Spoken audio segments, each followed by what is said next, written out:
আসসালামু আলাইকুম সম্মানিত viewers, welcome to my YouTube channel. তো আপনাদের সামনে নতুন আরেকটা ভিডিও নিয়ে হাজির হলাম। আশা করি যে সবাই ভালো আছেন। তো আজকে আপনাদের সামনে নতুন একটা ভিডিও নিয়ে হাজির হয়েছে। ভিডিওটা হচ্ছে পালসার গাড়ির কী করে সিম মিলাতে হয়। অবশ্য আমাদের এইদিকে বলে টেবিট। তো দেখতে পাচ্ছেন ম্যাগনেট কভারটা খোলা হচ্ছে। আসলে টেবিটটা মিলানো কেন জরুরি? টেবিট যদি জাম থাকে তাহলে গাড়িটা চলন্ত অবস্থায় বারবার বন্ধ হয়ে যায় এবং রানিংয়ে স্টার্ট অফ হয়ে যায়।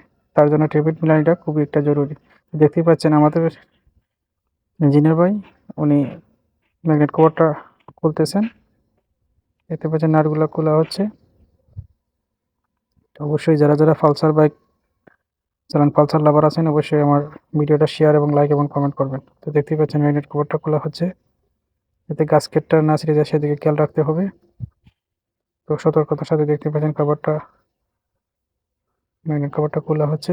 দেখুন এই ম্যাগনেটটাকে ঘুরিয়ে টাইপিংটা অ্যাকুরেট করা হবে। তো দেখতে পাচ্ছেন উনি ম্যাগনেটটা ঘুরিয়ে টাইপিংটা অ্যাকুরেট করতেছেন। তো টাইপিংটা অ্যাকুরেট হয়ে গেল। এখন উনি চেক দিতেছেন টিভির টিকে লুজ আছে না অ্যাকুরেট আছে কিনা। তো মূলত আমরা এই গাড়িতে সমস্যা পাই, ছোটো একটা টিভিট ওটা জাম ছিল। তো সতর্কতার সাথে এই টিভিটা চেক করে আবার টাইট দেওয়া হয়।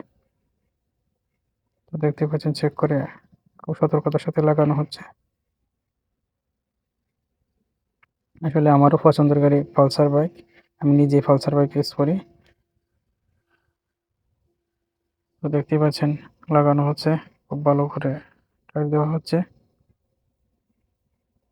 আসলে তেমন কোনো সমস্যা পাইনি গাড়িতে, শুধু ছোটো টেবিলটা একটু জাম ছিল, তো সেটা সমাধান করে দেওয়া হয়েছে। আশা করি আর গাড়িটা রানিং অবস্থায় স্টার্ট অফ হবে না এবং সমস্যাটা সমাধান হয়ে যাবে। তো গাড়ির টেবিলটা চেক করার পরে এখন এই টেবিলের কভারটা লাগানো হচ্ছে। আমাদের কাজ শেষ। তো আপনারা এই ভিডিওর মাধ্যমে দেখতে পাবেন, কাস্টমারের মুখে শুনতে পারবেন ওনার গাড়ি ঠিক হয়েছে কিনা। অবশ্যই যারা যারা আমাদের ভিডিও দেখেন এবং অবশ্যই সাপোর্ট করেন, আপনাদের অসংখ্য অসংখ্য